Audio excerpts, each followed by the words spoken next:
Hello children, let's continue with our chemistry part. देखो, अभी तक हम लोगों ने मेटल्स को एयर के साथ रिएक्ट कराया, दैट इज़ ऑक्सीजन के साथ रिएक्ट कराया, हमने उसे वाटर के साथ रिएक्ट कराया, ओके सॉरी हम लोगों ने उसे एसिड के साथ रिएक्ट कराया, ठीक है। तो हमने ये 3 रिएक्शंस करके हम लोगों ने ये देखा कि कौन सा मेटल ज़्यादा रिएक्टिव है, कौन सा कम रिएक्टिव है। अब उसके बाद अब हमारे पास क्या हुआ कि सारे मेटल्स ना हमें इसमें मतलब इन तीनों के साथ रिएक्ट करके एक सीक्वेंस नहीं दे पा रहे थे। लाइक अगर आप कंपेयर करें तो जिंक और आयन के साथ हमें थोड़ा लफड़ा था कि कौन ज़्यादा रिएक्टिव है, कौन कम रिएक्टिव है। ये तीनों कुछ कंक्रीट नहीं दे पा रहे थे, कुछ ऐसा नहीं दे पा रहे थे कि जिससे बिल्कुल प्रूव हो जाए। तो हमारे पास फाइनल जो हथियार था, जो फाइनल स्टेप था रिएक्टिविटी चेक करने का, तो हमने क्या किया, एक मेटल लिया और उसको किसी और मेटल के सॉल्ट के साथ रिएक्ट किया। मेटल का सॉल्ट मतलब जैसे मेटल लिया आपने सोडियम, ठीक है, दूसरा मेटल आपने मैग्नीशियम लिया, मैग्नीशियम का सॉल्ट लिया, क्लोरीन का सॉल्ट, तो MgCl2, ठीक है। इन दोनों को रिएक्ट करके देखा। आप समझ रहे हैं, एक आपने प्योर मेटल लिया है, दूसरा दूसरे मेटल का सॉल्ट लिया है, okay. So let's see this activity देखते हैं 3.12। Take a clean wire of copper and iron nail. तो देखो एक बार बिल्कुल ध्यान से आप समझिए, एक बार समझ जाएंगे बहुत अच्छी तरह कर पाएंगे। हमने क्या किया है, हमने कॉपर का एक वायर लिया है, ठीक है, और वहीं पे हम लोगों ने एक आयन नेल ली है, ठीक है। हमने यहाँ पे Fe की नेल ली है, ठीक है, हम लोगों ने ये लिया है, ठीक है। Put the copper wire in a solution of ion sulphate. अब देखो कॉपर वायर को हम किस में डाल रहे हैं, हम सॉल्यूशन में डाल रहे हैं। कौन से सॉल्यूशन में? आयन सल्फेट के सॉल्यूशन में। FeSO4 का सॉल्यूशन है, वाटर में मिला हुआ है FeSO4 हमारा सॉल्ट, और उसके अंदर हम कॉपर डाल के देख रहे हैं, ठीक है। And the ion nail in a solution of copper sulphate. अब देखो ये जो आयन नेल है उसको हम किस में डाल रहे हैं, उसको हम कॉपर सल्फेट के सॉल्यूशन में डाल रहे हैं। आप देख रहे हैं कि इसको हम लोगों ने अब किस में डाला है, कॉपर सल्फेट के सॉल्यूशन में, जबकि हमने कॉपर को किस में डाला था, आयन सल्फेट के सॉल्यूशन में। अब देखो इससे होगा क्या, अगर ये आयन, ये जो आयरन आपका है ये ज़्यादा रिएक्टिव है तो ये सॉल्यूशन में कॉपर को हटा के खुद लग जाएगा। आप समझ पा रहे हैं, अगर कॉपर ज़्यादा रिएक्टिव है तो कॉपर आयरन को हटा के खुद यहाँ पे लग जाएगा। तो हमने क्या किया है, ये स्विच करके देखा है, और हम लोग इनको 2 टेस्ट ट्यूब पे लेते हैं और फिर हम लोग 20 मिनट्स तक ऑब्जर्वेशन करेंगे कि क्या हुआ है। Now they are asking in which test tube did you find that a reaction has occurred. तो देखो या तो कॉपर आयन को डिस्प्लेस कर पाएगा, हटा देगा, उसमें रिएक्शन होगा। अगर आयन स्ट्रॉन्ग होगा तो आयरन आपका कॉपर को हटा देगा, उसमें रिएक्शन होगा, है ना। दोनों में से एक, ऐसा तो नहीं हो सकता यहाँ पे कॉपर स्ट्रॉन्ग हो गया, यहाँ पे आयरन स्ट्रॉन्ग हो गया। दोनों में से एक स्ट्रॉन्ग है तो दोनों में से एक टेस्ट ट्यूब में ही रिएक्शन हो पाएगा। On what basis can you say that a reaction has actually taken place. अब रिएक्शन हुआ है या नहीं हुआ है वो हमें कैसे पता चलेगा, तो हमें कुछ दिखे, या तो हमें कलर चेंज होता हुआ दिखे, या तो हमें कोई गैस रिलीज़ होती हुई दिखे बबल्स के फॉर्म में, या आप टच करके देखें टेम्परेचर हमें चेंज होता हुआ दिखे, या कोई चीज़ डिसअपियर हो और प्रेसिपिटेट फॉर्म हो। आप समझ रहे हैं, कुछ हमें दिखे, मतलब हम फिज़िकली उसको फील कर पाएँ, है ना, उसको हम देख पाएँ अपने सेंसेस से। Can you correlate your observation for activity, ये सारी एक्टिविटीज़ जो हमने प्रीवियसली की है। Right a balance chemical equation for the reaction that has taken place, right the type of reaction. तो अभी हम एक बार रिएक्शन करते हैं, उससे पहले ना यहाँ पे बहुत इंपॉर्टेंट एक आप चीज़ देखिए। देखो यहाँ पे एक स्टेटमेंट दिया हुआ है, reactive metal can displace less reactive metals from there compounds. तो जो रिएक्टिव मेटल, अगर कॉपर रिएक्टिव है तो वो आयरन को आयरन सल्फेट से अलग कर देगा, अगर आयरन रिएक्टिव है तो वो कॉपर को कॉपर सल्फेट से अलग कर देगा, ठीक है। जो रिएक्टिव होगा वो दूसरे को उसके सॉल्ट से हटा के खुद लग जाएगा उसके सॉल्ट सॉल्यूशन में, ठीक है। अब देखो इसमें ना 2 चीज़ हैं, ये जो रिएक्शन होता है, ये जो मेटल कौन सा रिएक्टिव है कौन सा कम रिएक्टिव है, ये आपको सिर्फ 2 ही चीज़ों में दिख पाता है, या तो उसका सॉल्यूशन हो या मोल्टन फॉर्म हो, है ना। देखो वैसे देखो तो बड़ा कॉमन सेंस वाली बात है। अगर आपने यहाँ पे एक आयन का ब्रिक रख दिया और एक कॉपर का ब्रिक रख दिया, दोनों को टच कर दिया, आपको लगता है पूरी लाइफ में आप रखेंगे तो कोई रिएक्टिव है वो जाके दूसरे को अटैक करके दूसरे को हटा के जो आयरन है वो कॉपर यहाँ पे आ जाएगा पूरा और आयरन यहाँ पे आ जाएगा? ऐसा कभी नहीं हो पाएगा, आप सबको पता है, क्योंकि ये सॉलिड स्टेट है तो अपने आप वो मूव नहीं करते। तो उनको रिएक्टिविटी दिखाने के लिए मूव करना पड़ता है, और कोई भी चार्ज जब मूव कर रहे हो या आयन जब मूव कर रहे हो, कोई एटम मूव कर रहे हो, उनको क्या चाहिए, या तो सॉल्यूशन के फॉर्म में हो, आप सबको पता है लिक्विड फॉर्म में, है ना, वाटर में अगर होंगे तो वो ईजिली मूव कर सकते हैं, काइनेटिक एनर्जी ज़्यादा होती है, फोर्स ऑफ अट्रैक्शन कम होता है और गैप जो है वो ज़्यादा होता है सॉलिड के कंपैरिजन में। या मोल्टन फॉर्म में, मोल्टन फॉर्म में भी क्या हो जाता है कि आपने इसको हीट किया, मेल्ट किया इसको, तो अब देखो आयन जो है अब लिक्विड फॉर्म में हो गई, अब वो फ्रीली फ्लो कर सकती है, अगर रिएक्टिव है तो कहीं और चली जाएगी, आप समझ रहे हैं ना। तो ये जो है ये सिर्फ इन दोनों में ही होगा, आप रिएक्टिविटी सॉलिड स्टेट में नहीं चेक करेंगे, हम उसको सॉल्यूशन स्टेट और मोल्टन फॉर्म में चेक करेंगे। अब देखो बच्चों, हम लोग जब ये रिएक्शन करेंगे ना, आप सब लोगों ने ये रिएक्शन देखा हुआ है, आपने 8th क्लास में देखा होगा, या फर्स्ट चैप्टर में भी हम डबल डिस्प्लेसमेंट रिएक्शन जब दिखा रहे थे, नहीं डिस्प्लेसमेंट रिएक्शन जब दिखा रहे थे तो हमने उसमें भी इसको स्टडी किया था। क्या होता है, आपने जो ये सोल्यूशन लिया ना, copper sulphate solution, copper sulphate solution का कलर होता है ब्लू, ठीक है, इतनी चीज़ समझ में आ रही है, कॉपर सल्फेट सोल्यूशन का कलर होता है ब्लू।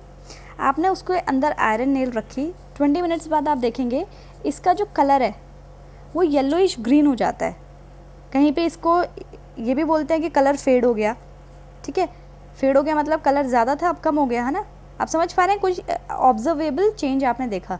या फिर ये ग्रीनिश येलो या येलोइश ग्रीन हो जाता है, तो देखो ये पक्का है कि कोई ना कोई रिएक्शन हुआ होगा। इसके अलावा आप क्या ऑब्जर्व करते हैं, ये जो आयरन नेल थी ना, इसके ऊपर ब्राउन कोटिंग लग जाती है, ये जो ब्राउन कोटिंग यहाँ पे लगी है हम उसको भी अच्छी तरह देखेंगे। तो देखो जो कॉपर सल्फेट वाला जो सॉल्यूशन था उसमें रिएक्शन हुआ है, जो दूसरी वाली टेस्ट ट्यूब थी जिसमें आपने कॉपर को डाला था आयरन सल्फेट में, SO4 में आपने डाला था, उसमें रिएक्शन नहीं हुआ, लेकिन कौन सी टेस्ट ट्यूब में हमने ऑब्जर्व किया रिएक्शन, कि जिसमें आपका आयरन नेल थी प्लस कॉपर सल्फेट का सॉल्यूशन था, ठीक है, इसमें आपने रिएक्शन देखा। आई होप आप सब इसमें क्या प्रोडक्ट बने होंगे ये बता सकते हैं। देखो ये जो है सॉल्ट है, ये आपका एक सॉल्ट है क्योंकि इसमें एक पॉजिटिव पार्ट है और एक नेगेटिव पार्ट है, ये आपका सिंपल एक मेटल है। देखो क्या करेगा, जो रिएक्टिव मेटल होगा, बिल्कुल अच्छी तरह एक बार समझना है फिर सारे रिएक्शंस आप कर देंगे। जो रिएक्टिव मेटल होगा, मेटल है तो +2 मतलब प्लस स्टेट में होगा ना, कैटायन बनाएगा। Reactive metal less reactive metal को हटा देगा उसके सॉल्यूशन स्टेट से, आप समझ पा रहे हैं, उसके सॉल्यूशन से more reactive metal less reactive metal को हटा देगा और क्या बनाएगा, FeSO4, ठीक है। और देखो कॉपर निकल गया तो कॉपर बेचारा अलग आ गया, ठीक है। अब देखो मैंने ना ये एक्चुअली कलर गलत यूज़ कर लिया, आपका जो FeSO4 है वो ग्रीन कलर का होता है, तो यहाँ पे देखो ये ग्रीन कलर का बनना चाहिए, थोड़ा सा येलोइश ग्रीन कलर का, और जो आपका कॉपर सल्फेट होता है वो आपका ब्लू कलर का होता है सॉल्यूशन। तो हमने कलर चेंज देखा ब्लू टू ग्रीन। अब देखो आयन जो थी, आयरन नेल जो थी, उसके ऊपर आपका कॉपर का डिपोजिशन आया, तो वो ब्राउन कलर की जो आपने जो आयरन नेल है उसके ऊपर डिपोजिशन आया और वो ब्राउन कलर की हो गई, ठीक है। अच्छा ये वाला जो है ना, ये दूसरा सेटअप दिखा रहे हैं, ये ऐसे नहीं चेंज हुआ, ये यहाँ पे ग्रीन कलर का चेंज होगा, ठीक है, समझ रहे हैं। ये अगर आप इसको देखेंगे, मैं एक वीडियो डाल दूँगी तो और ज़्यादा क्लियर हो जाएगा, ठीक है, इस एक्सपेरिमेंट की। तो इसके ऊपर ना यहाँ पे ब्राउन कलर की कोटिंग आ जाती है, वो जो कोटिंग है वो रस्ट नहीं है, वो जो कोटिंग है वो कॉपर मेटल है। एक बार देख लें हम लोग। We have seen in the previous section that all metals are not equally reactive. तो सारे मेटल इक्वली रिएक्टिव नहीं है, ये आप एयर के साथ रिएक्शन में, वाटर के साथ रिएक्शन में, एसिड के साथ रिएक्शन में और सॉल्ट्स के साथ रिएक्शन में देख चुके हैं। We check that the reactivity of various metal with oxygen, water and acids, हमने इनके साथ इनकी रिएक्टिविटीज़ चेक की है ना, इतना हो गया है हमारा। But all metal do not react with these reagents, ठीक है। अब ये सारे रिएजेंट है, देखो हमने देखा गोल्ड रिएक्ट नहीं हो रहा था, एक्वा रिजिया के साथ लास्ट में रिएक्ट हुआ, कहीं रिएक्ट ही नहीं हो रहा था, आपका सिल्वर रिएक्ट नहीं हो रहा था, तीनों के साथ रिएक्ट नहीं हो रहे, अब कॉपर मोस्टली रिएक्ट नहीं कर रहा था, तो हम कैसे पता करें कि उनमें से कौन ज़्यादा रिएक्टिव है, ठीक है। So we were not able to put all the metal sample we had collected in decreasing order of their reactivity. तो इन तीनों के बेसिस पे हम उनको नहीं प्रॉपरली अरेंज कर पा रहे थे, तो हमारे पास एक बहुत ही अच्छा आइडिया आया और वो था हमारा डिस्प्लेसमेंट रिएक्शन। जो डिस्प्लेसमेंट रिएक्शन आपने जो फर्स्ट चैप्टर में स्टडी किया है, gives better evidence about the reactivity of metal. अब देखो जो भी दो मेटल आपको कंपेयर करने हैं, एक का सॉल्ट ले लो और दूसरा ऐसा कैसा मेटल ले लो। अगर डिस्प्लेस कर दिया तो ये मेटल रिएक्टिव है, अगर नहीं कर पाया तो ये मेटल रिएक्टिव है। ईजी है, ये बहुत ईजी वे था। It is simple and easy if metal A displaces metal B from its solution, it is more reactive than B. तो देखो यहाँ पे कितनी अच्छी तरह इन लोगों ने दिखाया हुआ है। मेटल ए लिया हमने, कोई भी रैंडम मेटल लिया, और सॉल्ट सोल्यूशन लिया बी का। अगर अब ए जो है वो बी को हटा देगा तो ए ज़्यादा रिएक्टिव होगा। तो देखो हम हटा के उसने क्या बना लिया, बी को यहाँ से हटाया तो अब सॉल्ट सोल्यूशन ऑफ ए बन गया और मेटल बी आपका अलग हो गया। तो हम ये बोलेंगे ए ज़्यादा रिएक्टिव है बी के कंपैरिजन में। अच्छा, जो इसकी वीडियो है ना ये वाले रिएक्शन की, तो प्रीवियस वीडियोस में इसकी एक वीडियो है कॉपर और आयरन और कॉपर सल्फेट के रिएक्शन की, ठीक है, आप उसको भी रेफर कर सकते हैं। विच मेटल कॉपर और iron is more reactive according to your observation in activity 3.12। ठीक है, तो ये वाला जो है कॉपर को जिसमें आयरन सल्फेट में लिया था वो तो काम ही नहीं कर रहा, लेकिन हमारा ये वाला हुआ तो हम बोलेंगे iron is more reactive than copper. ठीक है, तो आपका आयरन रिएक्टिविटी सीरीज़ में ऊपर आना चाहिए और कॉपर उसके नीचे आना चाहिए। अब देखिए डिस्प्लेसमेंट रिएक्शन हर मेटल के साथ करके फाइनली हम लोगों ने रिएक्टिविटी सीरीज़ बना दी। देखो जैसा कि नाम है सीरीज़, तो ये एक सीरीज़ है। क्या बता रही है ये? मेटल्स की रिएक्टिविटी। याद रखना सिर्फ मेटल्स की रिएक्टिविटी बताती है, ये नॉन मेटल की रिएक्टिविटी नहीं बताती। ठीक है, इसको देखो हाइड्रोजन आपका नॉन मेटल है, तो अब आप पूछोगे कि मैम फिर ये कैसे फंस रहा है यहाँ पे, ये तो सिर्फ मेटल की रिएक्टिविटी बता रही है ना, नॉन मेटल की तो बता नहीं रही। तो देखो आप यहीं पे पकड़े गए कि हाइड्रोजन यहाँ पे कैसे आ गया। तो देखो ये बड़ा इंटरेस्टिंग एक हाइड्रोजन की प्रॉपर्टी है जो कि हम 5th चैप्टर में पढ़ेंगे। हाइड्रोजन एक ऐसा नॉन मेटल है जो ज़्यादातर पॉजिटिव स्टेट में रहता है ना, ज़्यादातर मैक्सिमम टाइम कैटायन बना के रहता है, और आपके जितने भी मेटल्स हैं वो सब कैटायंस बनाते हैं। ये चीज़ समझ में आ रही है? यहाँ पे क्या हो रहा है कि ये एक सोसाइटी के तो नहीं है, लेकिन ये दिखते एक जैसे हैं, इसलिए वो अलाउ हो गया इस सोसाइटी में आने के लिए। आप समझ पा रहे हैं? ठीक है, जो हाइड्रोजन है वो मेटल्स की सोसाइटी का नहीं है, पर वो हरकतें उस सोसाइटी के पीपल की तरह ही कर रहा है, इसलिए हाइड्रोजन को भी हमने इसमें डाला है। आप ये चीज़ समझिए कि मेटल हमेशा कैटायंस बनाते हैं। हाइड्रोजन नॉन मेटल होते हुए भी मैक्सिमम टाइम H पॉजिटिव के फॉर्म में रहता है, इसलिए इसको भी हमने यहाँ पे बोला कि आ जाओ आप भी रिएक्टिविटी सीरीज़ में, आपका भी स्वागत है, आप भी बैठ सकते हो, क्योंकि आप इन सब की तरह ही बिहेव कर रहे हैं। ठीक है, ये चीज़ समझ में आई? ठीक है, तो देखो रिएक्टिविटी सीरीज़ देखते हैं। The reactivity series is a list of metals arranged in the order of their decreasing activity या रिएक्टिविटी। ठीक है, क्यों कितने एक्टिव है या कितने रिएक्टिव है उनके बेसिस पे डिक्रीजिंग ऑर्डर में है। आफ्टर परफॉर्मिंग डिस्प्लेसमेंट एक्सपेरिमेंट्स बहुत सारे, the following series known as the reactivity or activity series has been developed. तो इसको हम रिएक्टिविटी सीरीज़ भी बोलते हैं और एक्टिविटी सीरीज़ भी बोलते हैं, और ये हमें फाइनली मिली है। ठीक है, अब देखो ये आपको बिल्कुल बाय हार्ट याद रहनी चाहिए, ताकि आपको कोई भी दो रिएक्शन मिल जाए या कोई भी आपको रिएक्शन मिल जाए आप तुरंत बता सके कि ये इससे ज़्यादा रिएक्टिव है तो रिएक्ट करेगा, नहीं तो नहीं करेगा। सबसे टॉप पे पोटेशियम, तो आप बिल्कुल ध्यान रखिए कि पोटेशियम आपका टॉप पे जा रहा है। उसके बाद आपके आ रहा है सोडियम। तो आप इसको देखो कैसे, आप याद करने का थोड़ा सा मैं हेल्प कर देती हूँ। आपका पोटेशियम और सोडियम दो ऐसे मेटल्स हैं जो ईजिली नाइफ से कट हो जाते हैं, है ना, तो आप ये मान के चलिए। और ये दोनों ऐसे मेटल्स हैं जो आप ना एयर में नहीं रख सकते, सिंपली तुरंत ये लोग फायर कैच कर लेंगे। तो सोचो कितने रिएक्टिव हैं। एटलीस्ट हम बाकी सबको एयर में तो रखते हुए देखा है, इनको तो एयर में भी नहीं रख सकते हैं। ठीक है, तो आप पोटेशियम और सोडियम बिल्कुल टॉप पे। उसके बाद आपका कैल्शियम एंड मैग्नीशियम आता है। कैल्शियम आपका 3rd नंबर पे। अब देखो कैल्शियम जो है ना, एक और चीज़ यहाँ पे आप साथ साथ ना थोड़ा सा उनके रिएक्शंस भी याद रखो कि एयर के साथ तो ये रिएक्ट कर रहे हैं, ये सब हो रहा है। वाटर के साथ जो इनका रिएक्शन, एसिड्स के साथ भी रिएक्ट हो रहे हैं। ये जो हाइड्रोजन के ऊपर जितने भी है ना, सब एसिड के साथ रिएक्ट होंगे, क्योंकि आपका जो एसिड होती है वो H पॉजिटिव देती है। ठीक है, जैसे HCl है, अगर कोई मेटल है, अगर वो हाइड्रोजन से ऊपर है तो वो आराम से इस H को हटा देगा इस एसिड से और MCl बना लेगा। आप समझिए, तो वो हाइड्रोजन को डिस्प्लेस कर देगा, लेकिन हाइड्रोजन के नीचे वाले जो मेटल हैं वो एसिड में से H पॉजिटिव को नहीं डिस्प्लेस कर पाते, क्योंकि रिएक्टिविटी सीरीज़ में वो हाइड्रोजन से नीचे हैं। इसलिए तो देखो गोल्ड और सिल्वर और ये सब आपके रिएक्ट ही नहीं कर पा रहे थे एसिड से, ठीक है, ये सब आपके एसिड से नॉर्मली रिएक्ट नहीं कर पाते।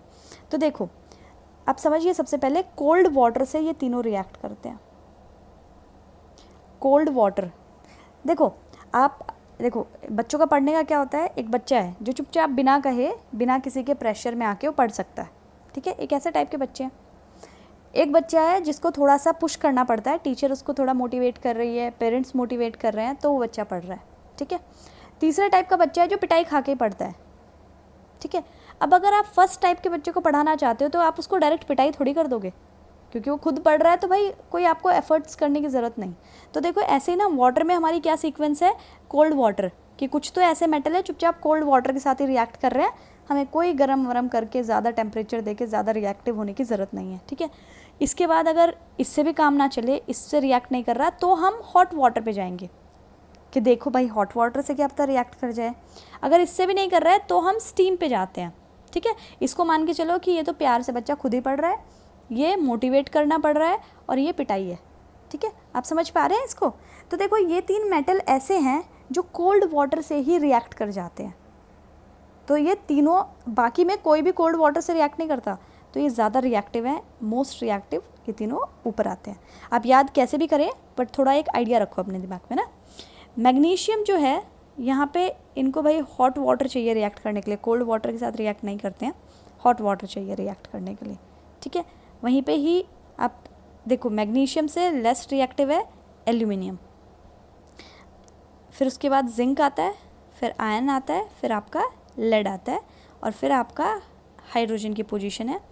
ये जो नीचे वाले हैं वो याद करना बड़ा इजी सा एक टास्क है, आप सबको पता है। इसके नीचे ना प्लैटिनम भी कभी कभी डालते हैं, अगर आपके एनसीईआरटी की बुक में नहीं है तो कोई दिक्कत है नहीं। प्लैटिनम देखो सबसे महंगा मेटल है इनमें, है ना। अगर आप ज्वेलरी बना रहे हैं तो प्लैटिनम इनसे ज़्यादा है। डायमंड भी होता है, पर डायमंड मेटल नहीं है, इसलिए इस सीरीज़ में नहीं है। डायमंड कार्बन से बना है, कार्बन एक नॉन मेटल है। देखो इससे ज़्यादा कॉस्टली होता है गोल्ड, मतलब प्लैटिनम ज़्यादा कॉस्टली है, सॉरी, इससे थोड़ा सस्ता होता है गोल्ड, ठीक है, क्योंकि वो इससे थोड़ा ज़्यादा रिएक्टिव है। इससे और सस्ता होता है सिल्वर, क्योंकि वो गोल्ड से ज़्यादा रिएक्टिव है, जल्दी ख़राब होगा। इससे और सस्ता होता है कॉपर, क्योंकि वो इससे ज़्यादा रिएक्टिव है। आप समझ पा रहे हैं? तो जो प्लैटिनम है वो रिएक्ट ही नहीं करता किसी के साथ, तो वो आपका ज़िंदगी भर चलता रहेगा। गोल्ड प्लैटिनम से थोड़ा ज़्यादा रिएक्टिव है, तो प्लैटिनम से कम चलेगा, लेकिन फिर भी चलेगा, है ना। आप समझ पा रहे हैं ये इनके जो ऑर्डर है, इसको याद करने का थोड़ा तरीका, copper, silver, gold, platinum. Mercury आपका कॉपर और सिल्वर के बीच में फंस रहा है, ठीक है। तो आप इसको अच्छी तरह मेमोराइज़ करें, क्योंकि जो नेक्स्ट क्वेश्चंस आएंगे और जो भी डिस्प्लेसमेंट आपके रिएक्शंस के क्वेश्चंस होते हैं, आप उसको सॉल्व इसी से ही कर सकते हैं, ठीक है। तो नेक्स्ट वीडियो में हम थोड़े से क्वेश्चंस देखेंगे, इसलिए प्लीज़ इसको अब बार बार आप नहीं रेफ़र करेंगे, आपको याद हो जाना चाहिए ये, ठीक है। ओके, तो फिर हम नेक्स्ट वीडियो में प्रोसीड करेंगे।